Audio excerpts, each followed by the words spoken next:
So Donald Trump was elected because of a political sea change. The question is, will it last, or even expand? Or was it a flash in the pan?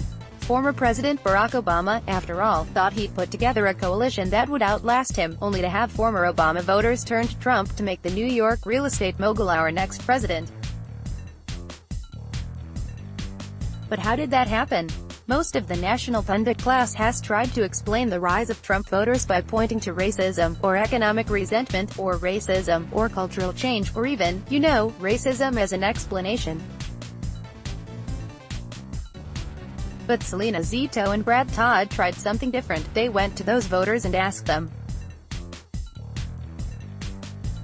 New book out this week is The Great Revolt, Inside the Populist Coalition Reshaping American Politics.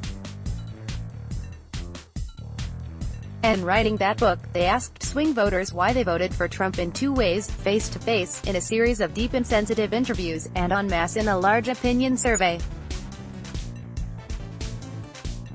The racism theory doesn't hold up. After all, these are people who voted for Obama twice, then turned to Trump over a white woman. As one blue-collar voter explained to them, he was born and raised Democrat. That includes voting for Barack Obama twice. His conclusion: I wanted Barack Obama to succeed. He ended up hurting us.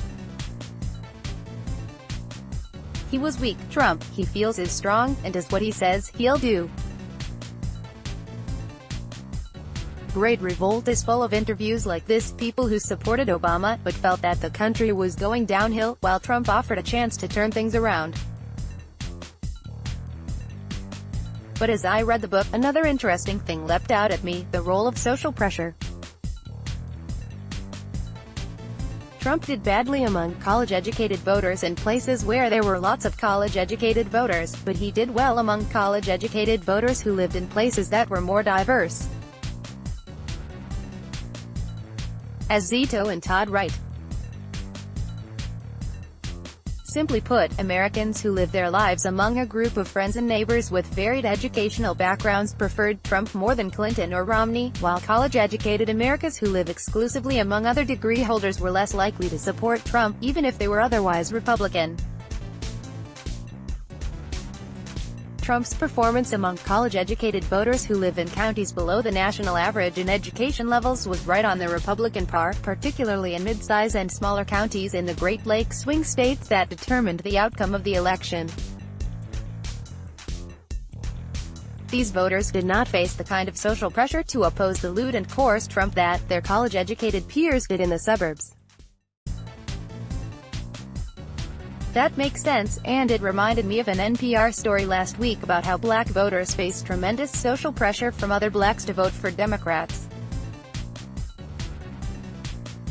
There was a lot of pressure for traditional blue-collar Democrats to vote Democratic too. Last election, a lot of them flipped anyway, after concluding that the Democratic Party, now more interested in sexual minorities, celebrities, and recent immigrants than its traditional labor constituency, could no longer be trusted. Will a significant number of black voters flip to the GOP in the same way? If they do, it's a real problem for the Democrats.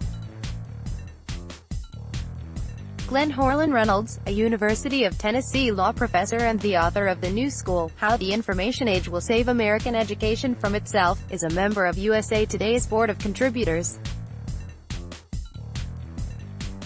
Follow him on Twitter, @InstaPundit. Read or share this story, https://failure.co/2kadoic.